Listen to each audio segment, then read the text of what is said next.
In today's news, Ripple CTO David Schwartz has caused pandemonium throughout the XRP community today, announcing bombshell after bombshell and even leaking some pretty big information regarding the Ripple stablecoin and what is to come at XRP Las Vegas. The first critically important thing for you to understand and for you to note is that David Schwartz admits that he has been algorithm trading Forex for over 30 years and has programmed his core algo trading strategy into the XRP ledger, which is massive news if you understand how valuable algo trading is. In short, a well-designed algorithm could potentially improve the efficiency of XRP trading on the XRP ledger, to which could attract more investors, more traders onto the XRP ledger, increasing its liquidity. And with David Schwartz having over 30 years of experience, safe to say that he is a veteran. Programmers and algorithm traders spend thousands of dollars programming algorithms to trade markets, and now we have a solid 30+ year experienced veteran that programmed one for us for use for free. So it's completely free as well, which is incredible, and due to his experience, it's very likely that it's going to be a very efficient and sophisticated algorithm which may help stabilize XRP's price, reducing therefore its volatility.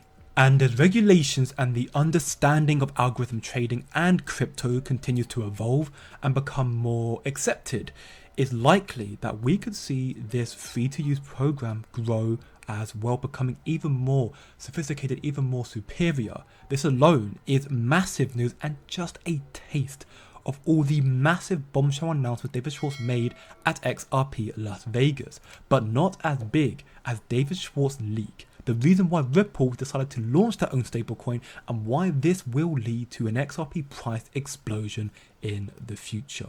Pay close attention.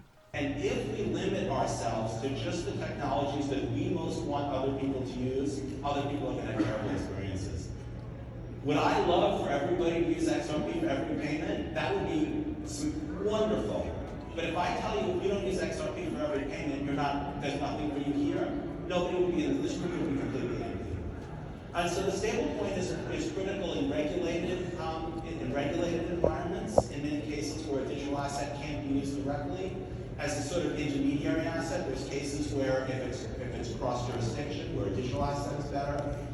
And so we also discovered that there's a lack of good stablecoins on the XRP ledger. I don't want to criticize. I don't mean that there are no good stablecoins on the XRP ledger. There are stablecoins on the XRP ledger, but there isn't sort of one that's kind of grabbed the kind of attention that I think that you need to get that kind of critical mass. And so we thought that launching a stablecoin made sense, both for some of our institutional customers that can't use digital assets for payments, markets where digital assets don't work well, areas where volatility is the case.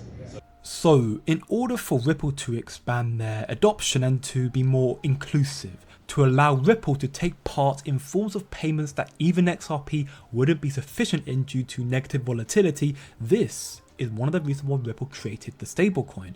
And this is going to affect the price of XRP because this stablecoin will lead to more liquidity brought onto the XRP ledger, which in time will increase the attractiveness of the XRP ledger, increasing XRP's price.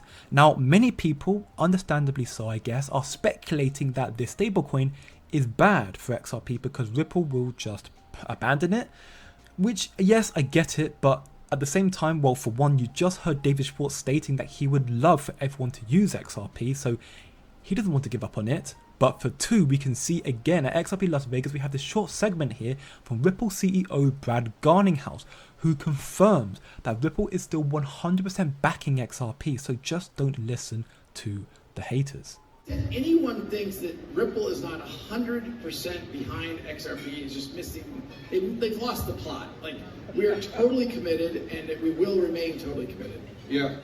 But not just that, because ex-Ripple director Sean McBride also commented on this video stating, for someone who's had a seat at the table and be part of the internal conversations regarding XRP at Ripple, I can tell you firsthand that Ripple is 100% behind XRP. Employees were and likely still are. He's very excited. for the global utilitarian institutional use case. Doing the right thing, not always the easy thing, but doing the right thing changes everything. And this couldn't be more true. XRP is about to blow your mind. Circling back to David Schwartz, once again he reaffirms that Ripple is in a very good position to bring the DeFi and TradeFi worlds together through their protocols. Again, pay close attention. Well, so the AMM obviously is new. I think we have forthcoming protocol changes that are being discussed. One of them possibility is the lending protocol, which is, it's interesting because it's a sort of semi-DeFi application. The loans sort of take place in the outside world, and the ownership of the portfolio of loans and the revenue return to investors and whether there's tradable liquidity tokens, those are all on the ledger. So that's sort of interesting. We're very interested in applications that are between DeFi and TradFi. Real world asset tokenization is another example of an application that kind of brings the TradFi and DeFi worlds together. We think that that's something that like Ripple is in a good position to do, and we think that those kinds of use cases make sense for the XRP ledger. Now this again is very true, equally for a number of reasons. The protocols, as he mentioned, is a huge reason, yes, but potentially, and in my opinion, the biggest reasons, because protocols are good, but what you need are the partnerships and the connections that Ripple have as well. As we keep some XRP drops here, Ripple with the Secretary of the US Department of the Treasury and OMFIS. At the Cosmos Club, Nelly Liang shares insights on the policy frameworks, business motivations, and initiatives supporting the development of new digital payment systems. Privacy, security, and scalability are crucial properties of any solution, and the need for policy clarity on AMLs, BSAs in the new payment ecosystem remains high. They talk about CBDCs and AI and much more. And as we can see, 2 seats to Nelly Liang's right, so our left, right here, we can see Lauren Beliv, Ripple's head of public policy and government. Ripple is sitting at the biggest table of all the massive governments and talking about the new policies. How can anyone look at this picture and not believe that Ripple is making a significant, colossal dent in the new policy, the new regulations of the new financial era? Pictures are worth 1,000 words after all.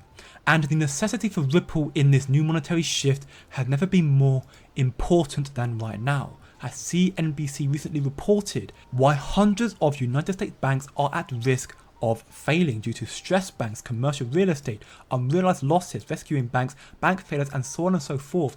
And this is probably going to play out over the next 2 years. Ripple is going to replace the need for banks, and their stablecoin is just another stepping stone to get the governments on their side, especially in the United States, where regulations and policies still seem to be lacking. But they are coming, and there are 2 more huge things that you still need to look forward to. Another one is another huge leak again from Ripple CTO David Schwartz that next month we will be receiving the official name of the new Ripple stablecoin. Maybe it will be called USDR or USDX or something else entirely, but let me know what you think down in the comments below. And the second huge thing to look forward to was again covered from David Schwartz earlier at the very beginning. Listen very closely. One of the things that I've discovered is that there's a lot of different problems that people have that require different solutions. XRP is not going to solve every problem in the cryptocurrency space. The XRP ledger is not going to solve every problem in the cryptocurrency space. That's not how it's going to work. That's not how it worked in the internet space, right? There's no one company, product, or service that is the internet. What makes the internet so great is that there's a wide variety of solutions that appeal to a wide variety of people. And because of that, if you're launching a new product or service and you launch it on the internet, you have a target market of people who have home internet access, who have smartphones. They're internet consumers. And what we need is we need an ecosystem of blockchain cryptocurrency consumers, people who have access to this diverse ecosystem of products and services. So as you heard, XRP and the XRP ledger won't solve every solution, which is to be expected. Just like the internet is not made up of just one company, it's not just Google, it's made up of a number of things. The internet of value won't be any different. For example, as I mentioned, you can search on the internet using either Google, Yahoo, Firefox, or whatever else, but this example I'm going to use just these 3. All of these do similar things, but fundamentally they are different. Google has a search engine, Yahoo has a web portal, and Firefox is a web browser. The main function of Google is to find information online, Yahoo is to offer various online services, and Firefox is to display and interact with websites. They're all fundamentally different, but they seem like they're the same thing. Now think about the internet of value, think about baskets, think about ISO 20022 cryptocurrencies that do similar things, but fundamentally they are different. What I'm getting at is that as massive as Ripple and XRP is, and the fact that XRP may end up being the Google of this internet of value, this new internet of value, the biggest and most used out of these internet search engines, you have XLM, you have HBAR, XDC, Quant, and so many others, and they will end up growing to become the Yahoo, the Firefox, the Internet Explorer, and so on. I think you get my point. We are very, very, very, very early into this shift that's going on right now, and assets like XRP are going to explode in value in the near future. Just trust the process. As David Schwartz stated, Ripple is in a very, very good position, and right now so are you. 50 cents XRP is nothing compared to how high it will go in the future. Thanks for watching, and I'll see you in the next one.